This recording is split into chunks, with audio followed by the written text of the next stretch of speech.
Bonjour, bienvenue sur Cinet. Cette semaine, on parle de photos avec Daniel et Mathieu. Noël dans 25 jours, donc la liste des cadeaux, il va falloir la faire rapidement maintenant. Daniel, spécialiste photo. Mathieu, qui est blogueur résident sur Cinet, qui généralement traite d'OS et d'e-crime et qui est accessoirement aussi un bon amateur de photos. Cette semaine, on va s'attarder sur les compacts, les bridges, les hybrides. Oui. On fera les réflexes la semaine prochaine parce que sinon on avait pour une heure. On va déjà parler de la façon de comment on choisit, pourquoi, qu'est-ce qu'on fait avec, plutôt un compact, plutôt un hybride, plutôt un bridge. En gros, tu peux nous résumer, Daniel, les grandes familles qui sont en présence? En dehors des réflexes donc, qu'on va traiter la semaine prochaine, là on va se consacrer aux trois autres grandes familles d'appareils photo. Alors, on a les compacts, les hybrides, qu'on appelle aussi compact à objectif interchangeable, les COI ou les QA. Voilà. Si vous entendez le mot QA, pas de panique, c'est un appareil photo. Et les bridges. Et les fameux bridges. Sachant que la grosse tendance de l'année, c'est quand même l'installation durable dans le paysage de l'univers de la photo de ces appareils photo hybrides, puisque les deux gros constructeurs que sont Nikon et Canon, ils sont venus, enfin.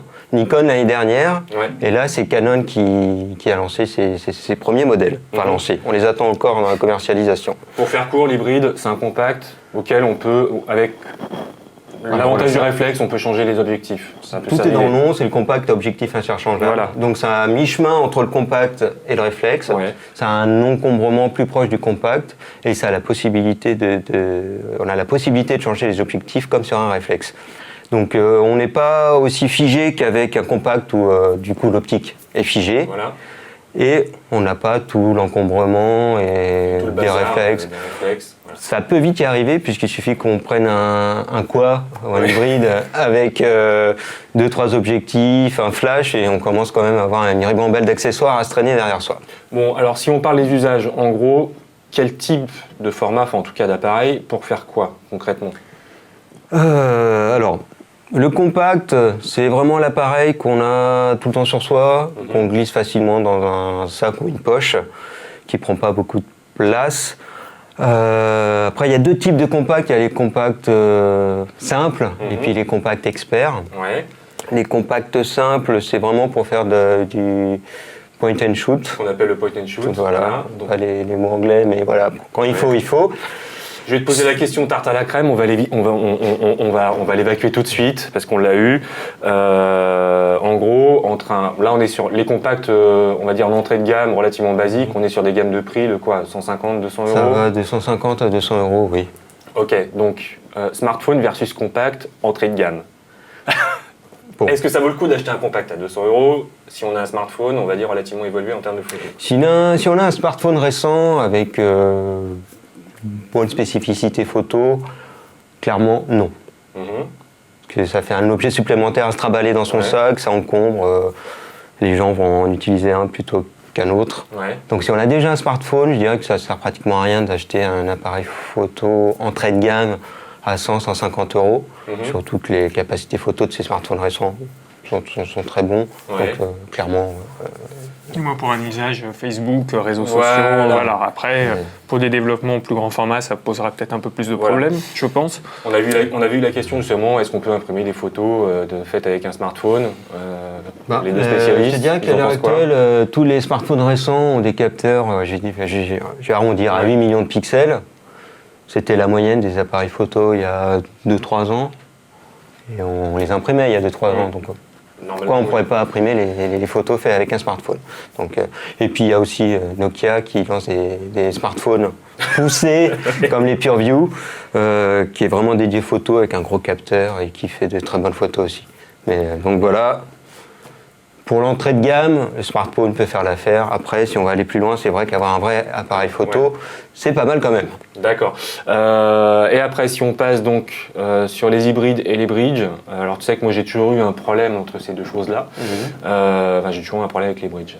Est-ce qu'on peut expliquer réellement la différence entre les deux pour, on va dire, le grand public qui ne connaît pas forcément la différence? Alors, le bridge, je dirais qu'il s'adresse plutôt à des gens qui savent pas forcément quel type de photo ils vont faire, Ouais. qui du coup veulent avoir un couteau suisse sous la main. On va faire de la pub, c'est le Victorinox de la photo.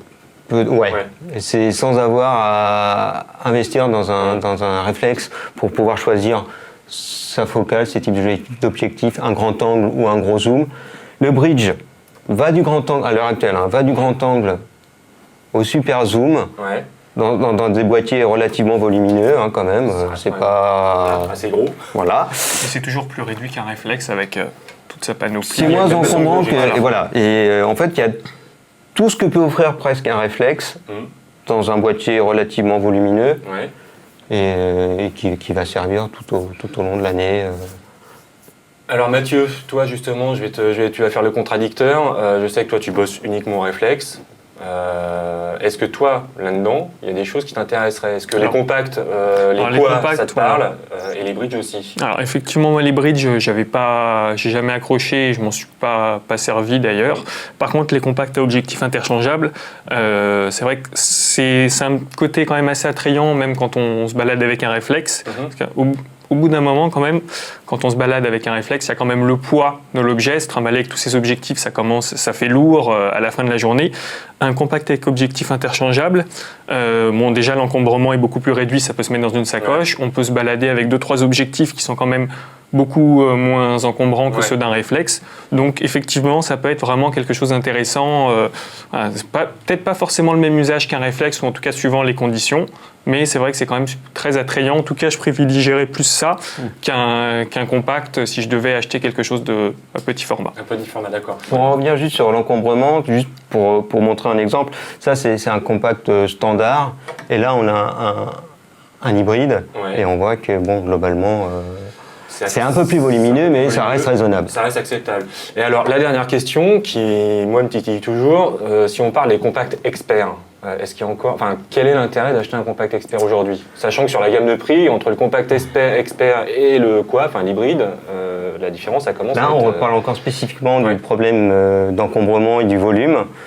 C'est que beaucoup de photographes amateurs avancés veulent toujours avoir un appareil photo sur soi, sans avoir à se balader, comme disait Mathieu, le réflexe, ou même les hybrides. Certains considèrent encore que l'hybride est trop volumineux.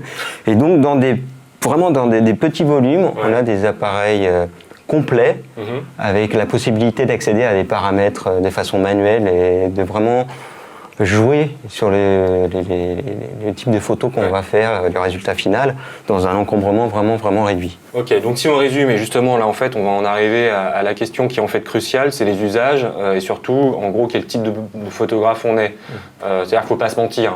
Le truc c'est que voilà, il faut déjà être lucide par rapport à ses compétences de photographe. Parce que ça peut nous amener à acheter un appareil que finalement on ne va pas utiliser. En gros, la bonne blague qu'on se fait entre nous, c'est acheter une Ferrari pour aller acheter du pain. Voilà, il y a de ça. C'est que si on n'est pas vraiment très averti au niveau photo et qu'on prend un appareil photo évolué, alors on peut toujours apprendre, sauf que ça prend du temps. Et si on n'a pas la patience, si on ne s'y met pas, l'appareil va finir sur une étagère, en presse-papier, et on ne va pas l'utiliser. Donc, et c'est dommage, c'est quand même des investissements assez conséquents, donc ça fait cher le presse-papier. Ouais. Donc il faut déjà bien cibler ses compétences photo, pas se mentir. Et donc si on veut utiliser si on veut juste sortir un appareil, pointer et prendre une photo, c'est pas la peine d'investir dans des appareils haut de gamme avec plein de paramètres. Un bon mode automatique sur un compact, ça suffit. Après, si on veut aller plus loin, oui, il faut investir. Alors, moi je voulais rajouter aussi sur les compacts, ce qui fait la différence aussi entre un compact de base et un compact plus évolué, c'est aussi la qualité de l'optique et la qualité aussi du capteur, la taille du capteur qui va aussi influer sur la qualité finale de l'image et sa sensibilité à la lumière, etc. C'est quand même quelque chose aussi qui rentre en compte, je pense. Mais ça, on le verra en deuxième partie quand on parlera des modèles qu'on a choisis justement pour Noël. Là, il y a une certaine... un bon panel. On va juste terminer sur les tendances, on va dire, d'usage justement du moment, qu'on a vu quand même se dessiner tout au long de l'année. Bon, en gros, les services de partage de photos, Instagram, Facebook, ça devient quasiment le premier hébergeur de photos en ligne, je pense, on n'en est pas loin. On a vu quand même tout au long de l'année des appareils photo qui commencent à être connectés, c'est-à-dire en gros qui viennent sur le terrain du smartphone. Alors, il y a une évolution au fil du temps. Il y avait déjà des appareils Wi-Fi pour se connecter à son réseau Wi-Fi ou un hotspot et qui permettait d'envoyer directement des photos sur des services de partage, sur des réseaux sociaux. Et puis cette année, on a vu clairement apparaître, ces deux marques, Nikon et Samsung, qui ont lancé des appareils Android, des appareils photo Android. Voilà. Et le Nikon est uniquement Wi-Fi, donc il faut un réseau Wi-Fi pour accéder à l'univers Android et pouvoir partager ses photos. Le Samsung, le Galaxy Camera qu'on a vu à l'IFA, est 3G. Et il permet donc de se connecter de façon totalement indépendante. Non, on ne peut pas téléphoner avec. C'est ce que j'avais demandé. Est-ce qu'on peut téléphoner? Non, on ne peut pas téléphoner avec. Ça reste un appareil photo, mais avec un module 3G pour utiliser tous les services, les réseaux sociaux et ce genre de choses. Ok, bon, je pense qu'on a à peu près fait le tour. En deuxième partie, on va ensuite vous parler de la sélection, le pourquoi on a choisi, à qui on le recommande. On va quand même refaire une petite incursion sur les smartphones, puisque Sébastien nous a concocté un petit sujet. C'est parti. Lorsque vous filmez des vidéos sans trépied avec un téléphone, il arrive parfois que l'image tremble. Et ce, malgré la stabilisation logicielle ou optique de votre appareil, qui ne corrige que les micro-mouvements. Il existe cependant des systèmes de stabilisation matériels et logiciels plus ou moins efficaces et plus ou moins chers. Quelle que soit la solution choisie, la première étape pour stabiliser une image, c'est de bouger le moins possible. Alors c'est compliqué quand on a le smartphone comme ça entre deux doigts, bout de doigt, le poignet cassé, ou alors tendu comme ça, comme en cancer. Un peu plus simple quand on peut coller ses bras à son corps, et encore plus simple quand on peut prendre l'appareil à deux mains. Dans ce cas, le poignet n'est plus cassé, mais ce sera uniquement pour des plans relativement fixes. Les deux premières applications présentées sont des applications avant tout de caméra, avec la stabilisation en option, très complète, avec tous les réglages caméra débrayables, mise au point, balance des blancs ou diaph. Elles stabilisent l'image en direct ou en léger différé pendant que vous filmez. Mais la stabilisation qu'elle propose reste très limitée, tout en étant relativement performante. Limitée car elle stabilise très bien uniquement les micro-mouvements, et performante car du coup, elle ne dégrade que très peu l'image. Pour aller plus loin et avoir un effet plus Steadicam, il faudra passer par des applications dédiées. Dans tous les cas, ces applications zooment dans l'image pour ensuite la stabiliser. On perd forcément en définition. Les applis Dollycam ou Movie Stealer font ce job. Pour Dollycam, il faudra passer forcément par la caméra interne du logiciel, ce qui est très restrictif. Avec Movie Stealer, au contraire, vous importez n'importe quelle vidéo de votre bibliothèque.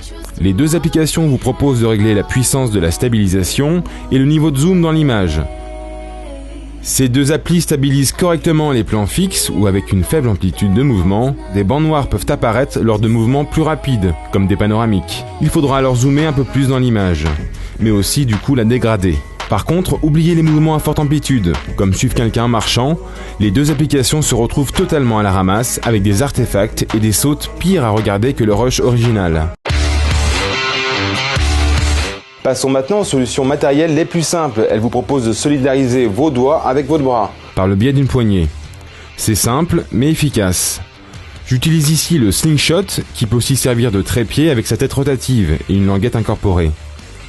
Dans la même gamme de prix, l'AirClip propose une solution originale, mais beaucoup moins ergonomique à l'usage. Pour ne pas casser le poignet, il faut que le bras reste collé au corps, et du coup filmer uniquement devant soi, c'est un peu restrictif.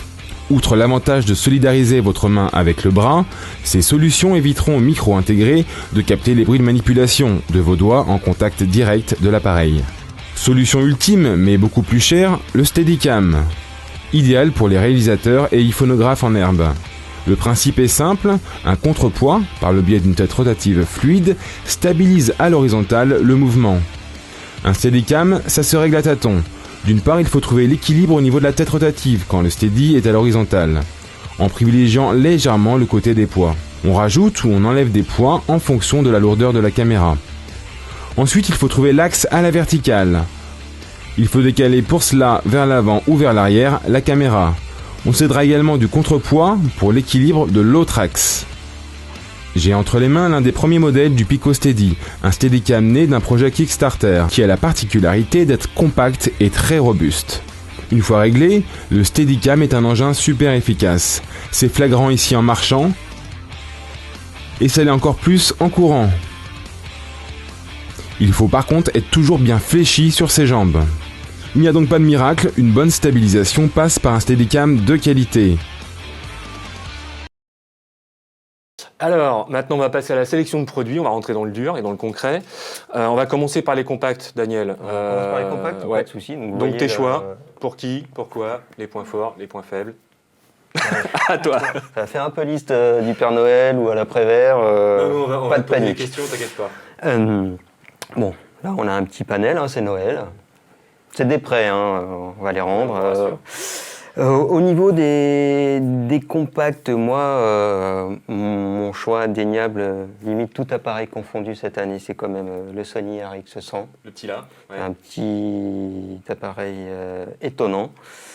Donc c'est un compact expert Ouais. avec un gros capteur pour ce type d'appareil parce qu'il fait 1 pouce. C'est du... Est-ce que tu Ouais. peux rappeler la taille à peu près d'un capteur d'un compact standard, justement? c'est largement en dessous du 1 pouce, c'est du 1, 2 septième de pouce. Donc là, c'est vraiment 1 pouce en entier. Et l'avantage, c'est qu'il est largement paramétrable. Ouais. On a Donc, accès à toutes les fonctions. Ce Et qui se voit pas au premier coup d'œil comme ça. il est vraiment très petit, c'est vraiment dans une poche. Ouais, là, pour le coup, Il y a des bagues de réglage manuel à l'avant sur lesquelles on peut affecter pratiquement la fonction de son choix. on va juste faire un petit comparo, justement. Voilà. Alors, quand on veut faire des photos avec un smartphone, en gros, la taille, c'est ça. Donc, en tout terrain, on peut pas.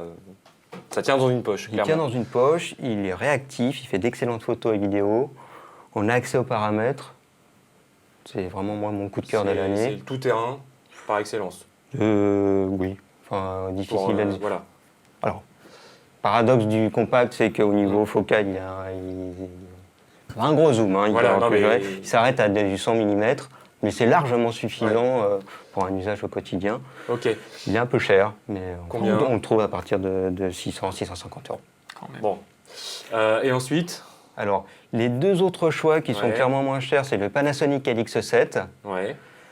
C'est un peu le même concept. Mhm. Panasonic, il y a déjà une longue histoire de compact expert, Ouais. Ils LX3, savent faire. LX5. Voilà. C'est la continuité, pas de De surprise. la valeur sûre. C'est une valeur sûre.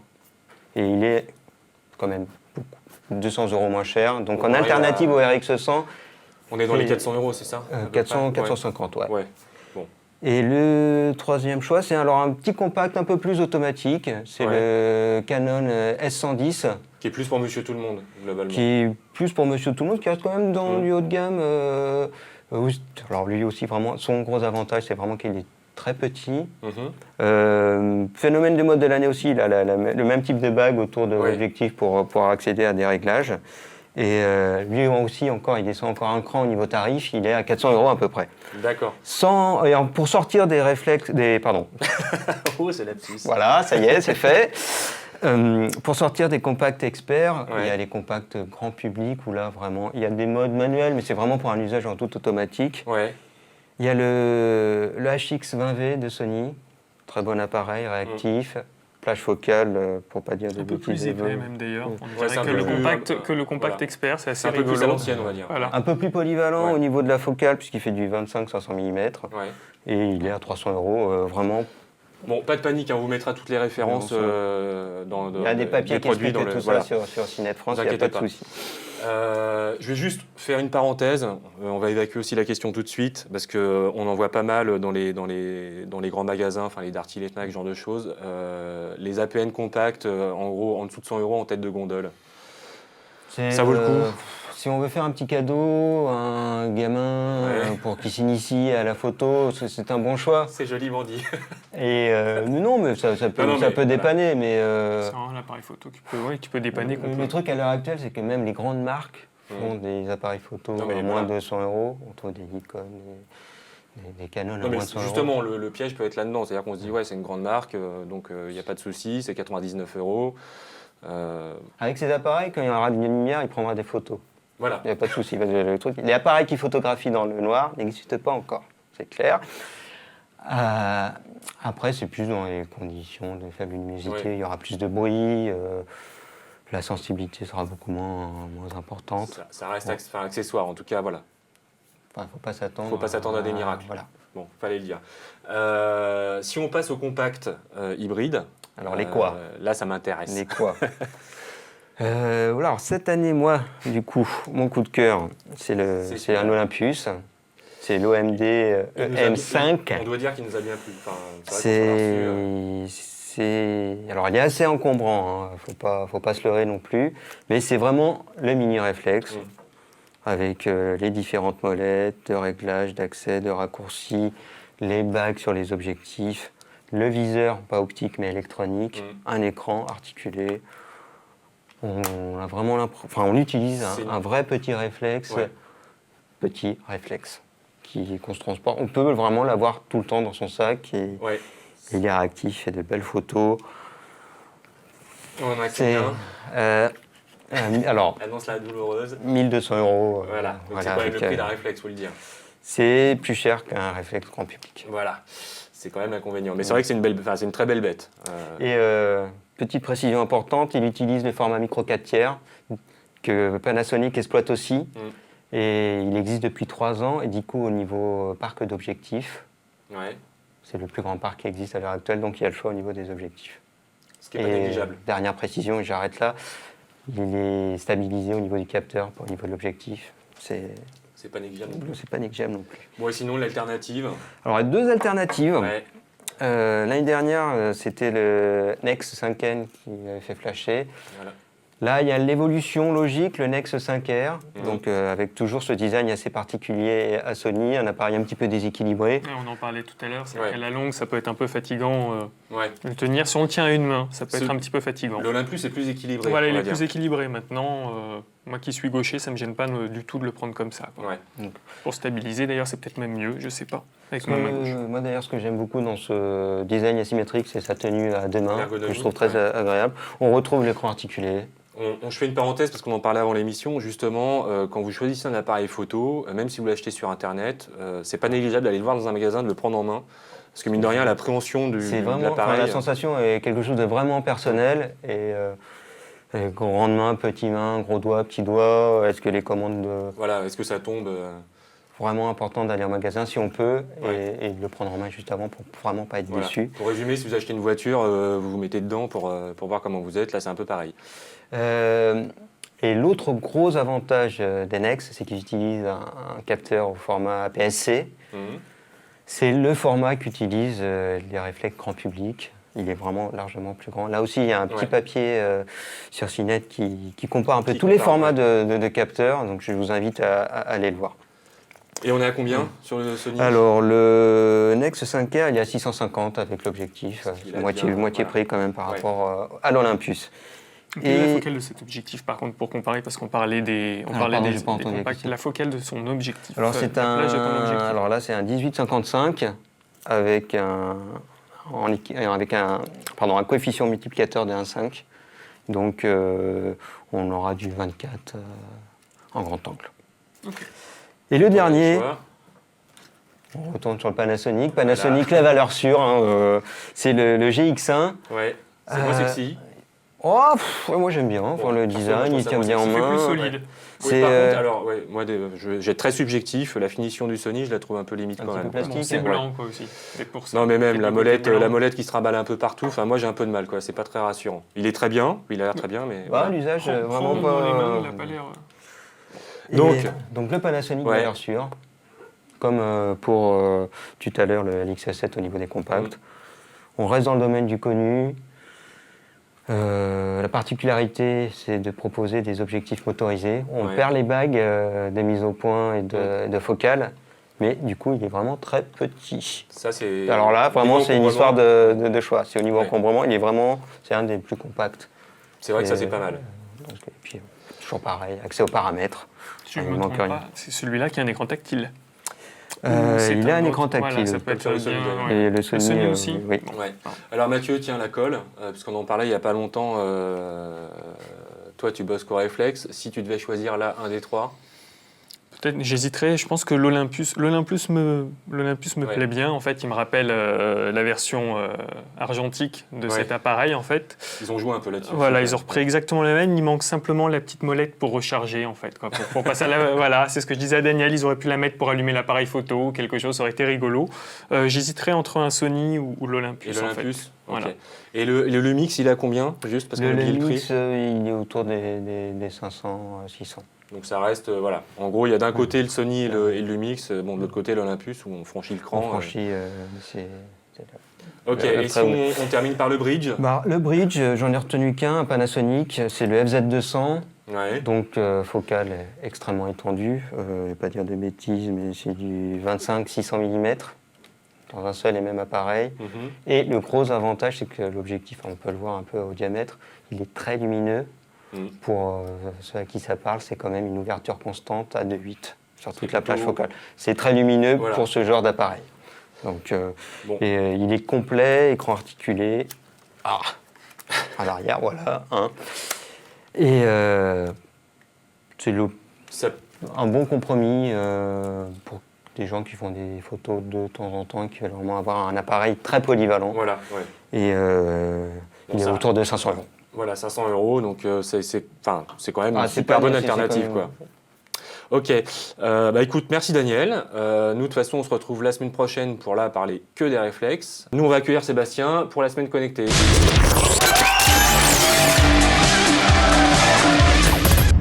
Alors, on n'a pas rapetissé, on a juste accueilli Sébastien. La magie de la télé, Voilà. c'est apparu, on sait pas d'où. Daniel, Sébastien. Bon, on fait le best-of d'Internet de la semaine. Enfin, best-of, je suis pas sûr. Donc, pour résumer, cette semaine, tu nous parles de toilettes, de torture test, de cette Justin semaine, Bieber. c'est C'est un honneur aux bonheur. femmes. Voilà, honneur aux femmes, mais on commence en fait avec le parcours. Est-ce que vous savez ce que c'est que le parcours? Vas-y, maintenant tu Vas-y. veux le dire. Alors, c'est une Explique-nous. discipline qui a été démocratisée avec le film Yamakasi. En fait, l'idée, c'est de se balader librement dans la rue. Alors, globalement, si tu as un banc, au lieu de t'asseoir dessus ou de le contourner, tu sautes, tu fais une galipette et hop, tu traverses. Alors, on voit dans cette vidéo de parcours Jason Paul, c'est une star du parcours, et sa team qui ont revêtu des combinaisons à LED pour se faire un run en pleine nuit à travers les rues de Bangkok. Alors, il n'y a pas de LED qui clignote, comme on a déjà pu le voir en début d'année sur les danseurs hip-hop au Japon. Là, toute la magie réside dans la réalisation signée Frank Sauer. Alors, il y a des ralentis, des images chinées et cet effet shutter, que j'expliquais à Mathieu avant l'émission, l'équivalent vidéo de la vitesse d'ouverture en photo, ce qui donne ces superbes traînées lumineuses. C'est très joli, mais moi, à 41 ans, les bancs, je m'assois dessus. C'est plus joli là, de nuit qu'en plein De jour jour. comme ça. Ouais, je pense que suis assez c'est mieux. d'accord. Allez, on enchaîne avec une news du site Hack College. Alors, vous savez que 20% des personnes auraient déjà vu un téléphone tomber dans l'eau des WC. C'est dingue, 20%. On se demande ce qu'il faut. Alors, en général, dans les toilettes, c'est son smartphone qu'on va tomber. Mais que faire, quoi? Le site Hack College nous gratifie de cette vidéo, donc en mode truc et astuce qui change la vie. Donc c'est une jolie fille qui nous explique en fait qu'il faut l'éteindre, retirer la batterie, sauf pour un iPhone, parce qu'on ne peut pas retirer la batterie d'un iPhone, et mettre le tout dans un sac de congélation rempli de grains de riz.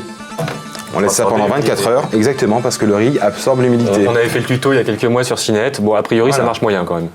On peut aussi avec la semoule sinon. Voilà. Ouais, quoi, l'éteindre. Donc c'est un bon torture test à proposer à nos amis américains, puisque Voilà. Cinet US adore sont torture friands de tests. torture test. Allez, on enchaîne avec le en bref de cette semaine. Alors toujours en mode torture, Samsung a révélé certains tests que la firme effectuerait plutôt pour vérifier la solidité de ses smartphones.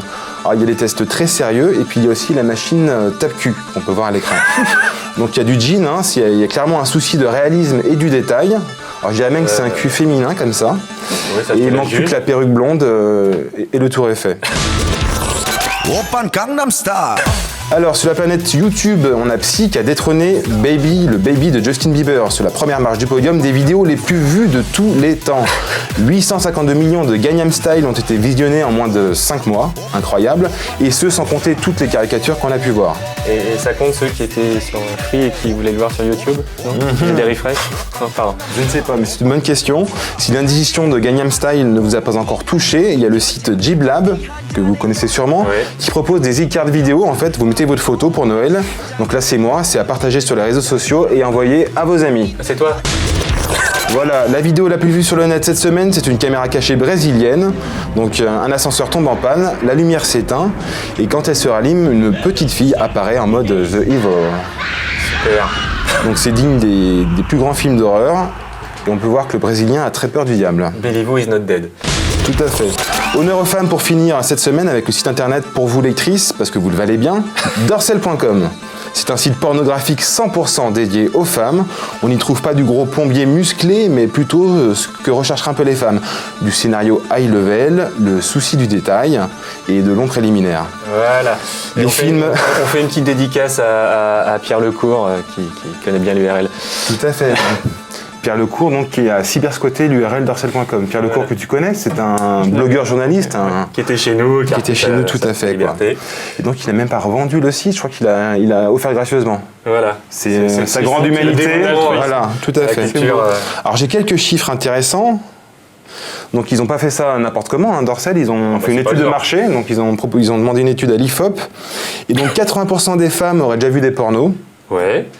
40% consommeraient toutes seules, D'accord. et 62% en couple. Alors je sais pas, ça te parle toi, Pep? Non, non plus. Bon bah voilà, ça parle à personne.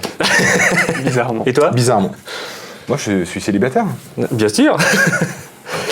Bon, bah écoute, merci Seb pour ces infos indispensables. Tout à fait. C'était donc le On peut pas best-of passer de à côté. l'Internet de la semaine. Nous, on se retrouve la semaine prochaine pour un autre best-of et aussi un peu pour parler quand même des réflexes avec Daniel et toujours Mathieu. À la semaine prochaine. Jax. Salut.